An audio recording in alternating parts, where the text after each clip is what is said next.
साथियों सलाम, नमस्ते, सत श्री अकाल और जय भीम जोहार। साथियों आज कई राजनीतिक घटनाएं हैं, आज बहुत कुछ हुआ है और सबसे बड़ी बात है कि महिलाओं का सम्मान दुगना हुआ है।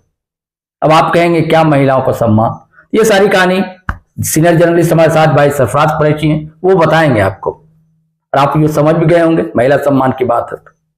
और इस पर पलटवार क्या किया है भारतीय जनता पार्टी के बड़ा वोकल चुनाव सह प्रभारी झारखंड के असम के चीफ मिनिस्टर हिमंता बिस्वा शर्मा ने, वो कहानी भी आप सुनेंगे।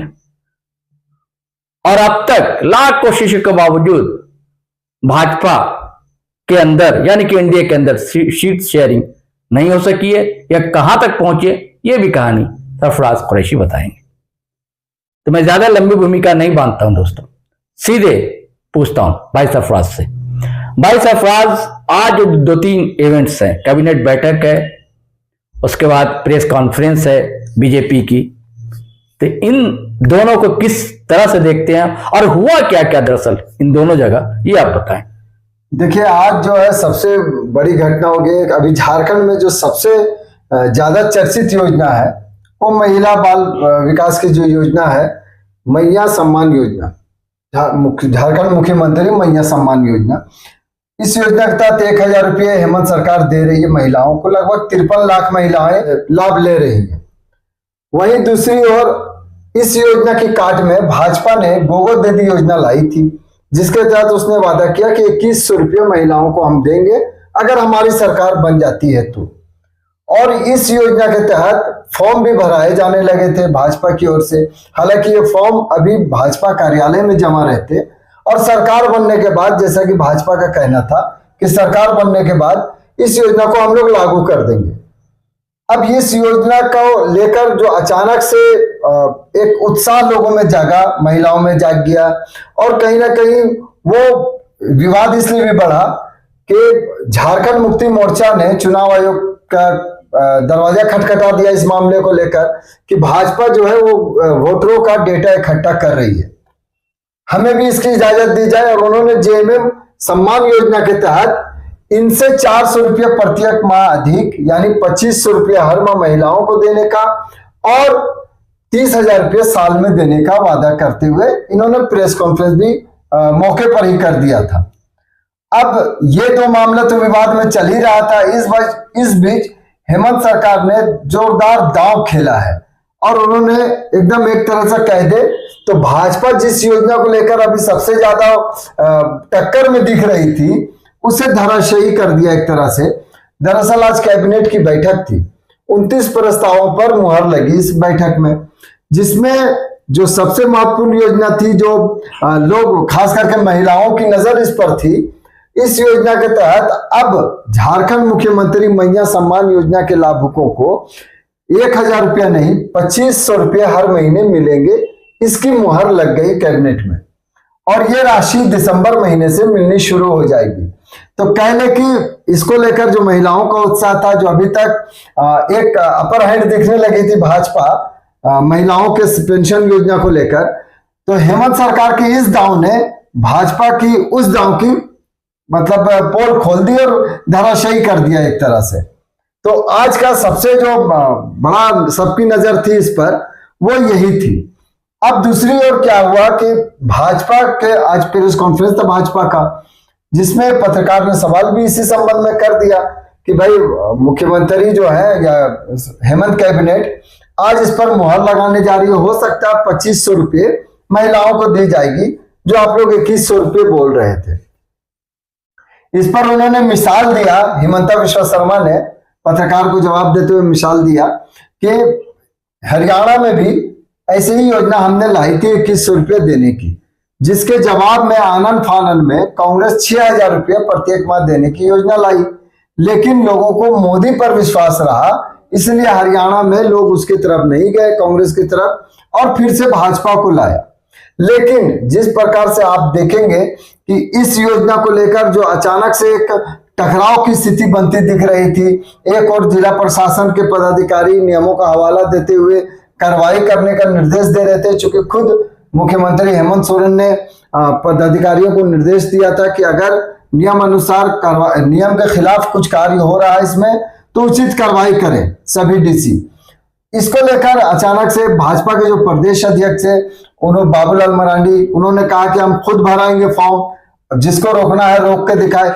मतलब जो एक टकराव की स्थिति दिख रही थी, इस मामले को ही, मुद्दे को ही कहीं ना कहीं हेमंत सोरेन ने खत्म कर दिया, क्योंकि अब 2500 रुपये तो हेमंत सोरेन दिखाएंगे चुनाव के दौरान कि हमने 2500 रुपये प्रत्येक माह कर दिया।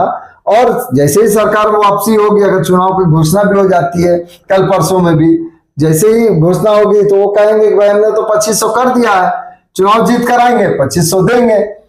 और भाजपा कह रही है कि भाई अगर नहीं जीत के आएंगे तब तो ये दिखाएंगे हम कैबिनेट में बोल दिए। तो कुल मिला के ऐसा दांव चल दिया है उन्होंने। लास्ट बॉल में जो छक्का मारना कहते हैं, हेमंत सरकार ने फिलहाल छक्का मार दिया और बढ़त ले ली इस मामले में। नहीं, लेकिन एक और सवाल पत्रकार ने पूछा पीसी में, सरफराज भाई जी, वो ये है कि हेमंत सोरेन जो लगातार मांग कर रहे हैं कि हमारे राजस्व का जो 1,36,000 करोड़ बकाया है केंद्र सरकार के पास, वो क्यों नहीं दे रहा है? केंद्र सरकार क्यों नहीं दे रही है? अगर वो पैसा दे दे तो हम बहुत कुछ परिवर्तन अपने झारखंड में ला सकते हैं।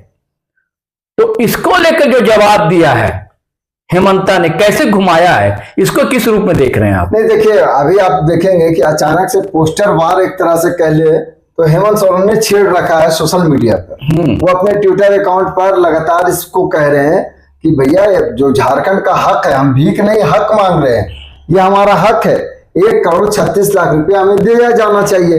और इतना ही नहीं, वो लगातार झारखंड के लोगों से भी, झारखंडियों को भी कह रहे हैं कि अपने हक के लिए आगे आइए, नहीं तो आपका जो पैसा है वो दूसरे राज्यों को विशेष पैकेज के रूप में दे दिया जाएगा। तो कुल मिला के इन दिनों लगातार हेमंत सोरेन केंद्र की सरकार पर हमलावर है। पत्रकार ने भी जब सवाल किया कि आखिर केंद्र सरकार क्यों नहीं देती है, चूंकि देखिए जब केंद्र सरकार वाजिब पैसा झारखंड को नहीं दे रही है, मुख्यमंत्री लगातार मांग कर रहे हैं, लगातार सत्ता पक्ष मांगता रहा है, अभी से नहीं पहले से, जब से सरकार बनी उसको कुछ दिनों बाद से ही, कोरोना के बाद जब स्थिति ठीक हुई थी तो अब हेमंता बिस्वा शर्मा के पास कोई जवाब नहीं। लेकिन हाँ, वो तरह तरह की बातें बताने लगे कि मोदी सरकार ने इन योजनाओं को दिया है, इतना पैसा इस योजना में दिया, इतना पैसा इस योजना में दिया। भाई केंद्र की सरकार है, केंद्र का काम ही है केंद्र शासित की जो योजना है वो सभी प्रदेशों में जानी है और वो आएगी। लेकिन जो राज्य का हक है, जो झारखंड का हक है, उस मामले को सीधे सीधे कोई जवाब नहीं दे पाए। आपने भी देखा होगा प्रेस कॉन्फ्रेंस में वो बसते नजर आए, वो कहीं ना कहीं घुमाते दिखे कि इधर से उधर ले गए, लेकिन उन्होंने जवाब नहीं दिया कि क्यों नहीं दे रही है केंद्र की सरकार जो बकाया है झारखंड का। और ये मामला सरोज भाई, जिस तरह से झारखंड मुक्ति मोर्चा ने और गठबंधन की सरकार ने लगातार कायम रखे हुआ है और अब तेज कर दिए हैं, तो हो सकता है चुनाव में भी एक बड़ा मुद्दा बनता दिखेगा। जी, एक और बात कही हेमंता बिस्वा शर्मा ने, देखिए हम लोग लगातार कह रहे हैं कि एनडीए में दरअसल मामला जो है फंसा हुआ, पेच है, कहीं फंसा हुआ है, इनकी अभी फाइनल स्थिति हुई नहीं है। हालांकि आज हेमंता बिस्वा शर्मा ने कहा कि जेडीयू से फाइनल हो गया है, आजसू से फाइनल हो गया है, लेकिन उसके बाद ये भी कहते हैं कि आजसू 11 सीटें मांग रहा है, लेकिन 9 या 10 आगे पीछे हो सकता है। हम लोग कह रहे थे कि 9 सीटें आजसू को मिल सकती है, और हम लोग ये भी कह रहे थे कि जदयू को 2 सीट, एक तमाड़ और एक जमशेदपुर पश्चिम। तो ये तो कहा कि जदयू से भी 2 हो गया, लेकिन चिराग पासवान से अभी बात नहीं हुई है, तो वो फाइनल हो जाएगा। लेकिन ये भी कह रहे हैं कि भाजपा का भी अभी बैठक कल होने, आज सूचना तो थी कि आज भी बैठक होगी, लेकिन आज बैठक नहीं हुई, अब कल बैठक है इनकी 7 बजे। तो कल के बाद फिर ये अपने जो है भारतीय जनता पार्टी से कौन कहां से खड़ा होगा ये भी फाइनल नहीं है, ये स्वीकार कर रहे हैं हेमंता बिस्वा शर्मा। तो आप क्या समझ रहे हैं कि क्या वहां सब कुछ ठीक है कि वहां अभी भी गड़बड़ चल रहा है? नहीं, अभी भी गांठ जो है पूरी तरह से खुली नहीं है सरोज भाई। अब देखिए उन्होंने खुद प्रेस कॉन्फ्रेंस में क्लियर रूप से कह दिया कि 11 सीट मांग रहे हैं, हो सकता है 9 या 10 दिन में उनको ठहरा दिया जाए, रोक दिया जाए। दूसरी ओर जदयू का भी मामला अभी तक पूरी तरह से स्थिति साफ नहीं हुई, लेकिन कह रहे कि जदयू के साथ मेरा हो गया है 2 सीट का। हाँ, और चिराग पासवान के बारे में पहले याद कीजिएगा तो उन्होंने कहा था कि चिराग पासवान से हमारा अलायंस झारखंड में नहीं है, ये केंद्र का मामला, केंद्र की जो आला कमान है वो समझे। लेकिन आज उन्होंने कह दिया कि चिराग पासवान से भी बातें हो सकती है, अभी वो फिलहाल विदेश में है, तो मतलब अभी भी रास्ता रुका हुआ। और मुझे लगता है कि चिराग पासवान को यहाँ छोड़ने की भूल नहीं करेगी भाजपा, क्योंकि अभी बिहार बाकी है, बिहार का इलेक्शन भी होना है बिहार में, तो इसी को लेकर यहाँ छोड़ने की भूल नहीं करेगी। और हो सकता है कि भाजपा के खाते में जो सीट आएगी उसी में से 1-2 सीट जो भी देना होगा वो चिराग पासवान को मिलेगी। बहरहाल, लेकिन जिस प्रकार से आजसू का मामला दिख रहा है, जदयू का मामला दिख रहा है, आप सही कह रहे हैं कि अभी पूरी तरह से फाइनल कुछ भी नहीं हुआ, कुछ ना कुछ गड़बड़ तो है, कुछ ना कुछ गड़बड़ नहीं कह सकते, तो कुछ ना कुछ अभी पूरी तरह से दिल नहीं मिल पाए, किसी न किसी सीट में कुछ अड़ंगा फंसा हुआ है। क्योंकि देखिए, जिस प्रकार से झारखंड में टाइगर जयराम महतो ने एंट्री मारी है और वो महतो के ही पार्टी मानी जा रही है। सुदेश महतो सबसे बड़ा चेहरा अभी तक झारखंड में दिख रहे थे, लेकिन अब जैसे ही टाइगर जयराम महतो की एंट्री हुई तो जो आजसू पार्टी जहां 50 सीट में भी चुनाव लड़ने की क्षमता रखती थी, अब वो 10-11 सीट में खुद ब खुद सिमट कर आ रही है, जैसा उन्होंने गठबंधन में किया। क्यों? क्योंकि टाइगर जयराम महतो यहाँ पर हावी दिख रहे हैं। और कहीं ना कहीं गठबंधन में जो अभी तक सब कुछ स्थिति साफ नहीं होना, ये भी बता रहा है कि दोनों तरफ से असर है। एक तरफ हेमंत का तो है ही, दूसरी तरफ टाइगर का भी असर है कि जयराम महतो के कारण भी कुछ सीटों में पेच अभी भी दोनों तौर से फंसा हुआ है। जैसे चंदन क्यारी का भी मामला आ रहा था कि आजसू का जो अंदर खाने से सूचना है कि आजसू ने उस सीट पर भी डिमांड ठोक दिया था, जबकि झारखंड के जो भाजपा के प्रतिपक्ष के नेता है अभी झारखंड में, वो अमर कुमार बावरी वहीं से चुनाव लड़ते हैं। तो कुछ कुछ ऐसी सीटें हैं कि जो देना भी नहीं चाह रहे और आजसू चाहती है कि मुझे वही सीट चाहिए, तो कुछ पेच फंसा हुआ है। जदयू का भी पूरी तरह से स्थिति अभी तक स्पष्ट नहीं हुआ। सरयू राय ने कहा है कि वो पूर्वी से भी लड़ सकते हैं, जिस प्रकार से जहां से अभी बन्ना गुप्ता विधायक है उस सीट से भी चुनाव लड़ने को तैयार है, लेकिन भाजपा को तय करना है कि वो कहां लड़ाना चाहती है। तो कुल मिला के अभी सरयू राय कहां से चुनाव लड़ते हैं, तमाड़ की एक सीट जो है वो जदयू के खाते में जाते दिख रही है, क्योंकि यहां से पहले से जदयू के नेता रहे जो रमेश सिंह मुंडा हत्याकांड के आरोपी थे, राजा पीटर वही शख्स है सरोज भाई जो जिन्होंने मुख्यमंत्री रहते हुए झारखंड के शिबू सोरेन को हरा दिया था और देश भर में चर्चित हो गए थे। तो वो सीट जदयू की वो सीट मानी जा रही है, लेकिन पेच अभी फंसा हुआ है। और ये पेच जैसा हिमंता कह रहे हैं कि हम अगर चुनाव की घोषणा कल हो जाती है तो 24 से 48 घंटे के अंदर हम पूरी सूची जारी कर देंगे। मतलब 24 से 48 घंटे में भी इनको सूची जारी करनी है। तो अपने यहाँ पार्टी में किनको किनको टिकट देना है, क्योंकि कई लोग नए लोगों को भी एंट्री हुई है अभी पार्टी में, तो पुराने जो इनके नेता है उनको कैसे संभाला जाए, क्योंकि ये सभी पार्टियों में लगा रहता है। उसी तरह से आजसू के साथ भी पूरी तरह मामला अभी तक क्लियर नहीं हुआ। जो मेरी जानकारी है 2-3 सीट पर अभी पेच फंसा हुआ है, जिसके कारण पे भाजपा खुलकर निर्णय नहीं ले पा रही है, ना ही आजसू अभी तक स्थिति कुछ स्पष्ट कर पा रही है। तो ये पेच फंसा हुआ हो सकता है कि 2 से 4 दिन में ये क्लियर हो जाए, क्योंकि खुद हिमंता कह रहे हैं कि चुनाव की घोषणा होने के बाद 24 से 48 घंटे में हम सूची जारी कर देंगे। ऐसा लग रहा है सरफराज भाई कि कहीं बेचैन तो नहीं है भारतीय जनता पार्टी, क्योंकि जिस तरह लोकप्रियता बढ़ रही है, आप लोकप्रियता की बात भी आप कर रहे थे, हेमंत सोरेन की लोकप्रियता, और आप हमेशा चर्चा करते हैं कि हेमंत सोरेन सरकार ने लगातार जन कल्याणकारी योजना लेकर आई, हेमंत सरकार, उसका जो सकारात्मक असर दिख रहा है। तो क्या इसको लेकर बेचैन है भाजपा कि एकदम ठोक पीट कर, ठोक बजा कर जिसे कहते हैं, उम्मीदवार खड़ा करना चाहती है? इसी कारण से तो कहीं मामला नहीं फंसा हुआ है।